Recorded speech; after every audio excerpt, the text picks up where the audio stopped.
तपाईहरूले चाहिँ कक्षा 7 पेज नम्बर 55 को समावेशक शब्द र समावेश्य शब्दलाई छुट्याउनका लागि त्यहाँ एउटा तालिका दिएको छ।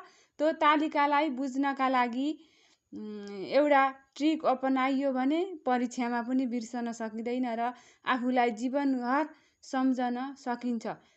जस्तै फूल समावेशक शब्द हो भने समावेश्य शब्दमा चाहिँ विभिन्न फूलका रूप जनाउने सयपत्री, मखमली, गुराँस, गोदावरी जुनसुकै प्रकारका फूल पनि समावेश्य शब्द हुन्।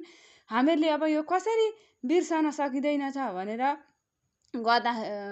बुझ्दाखेरि हामीले समावेशक शब्द भनेको चाहिँ आफूमा समावेशक गराउन सक्ने खालको खुबी भएको शब्द हो। समावेशक जसुकैले गराउन सक्छन् त? सक्दैनन् नि। समावेशक गराउन खुबी भएको शब्दलाई समावेशक भनिन्छ, एउटा रूप जनाउने।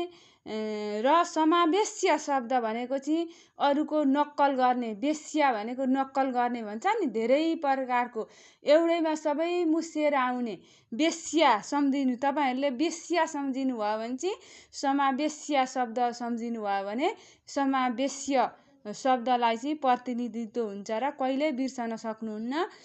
जस्तै नदीको समावेश्य शब्द चाहिँ मेची, कोशी, गण्डकी, खरे जुनसुकै किसिमका नदीहरू पनि वेश्या नक्कल भएर धेरैवटा रूप भएर आउँछ नि त वेश्या हो। त्यसरी वेश्या सम्झिनलाई चाहिँ विभिन्न रूपहरू सम्झिनुहोस् र समावेश्य शब्द सम्झिनुहोस्। र समावेशक भनेको चाहिँ आफूमा समावेश गराउने सक्ने खुबी भएको शब्द। जस्तै जनावरमा गाईहरू सबै उसले समावेशक गराउन सक्छ नि त आफूमा। त्यही भएर समावेशक शब्द अब तपाईहरूले केही सम्झन सक्नुहुन्छ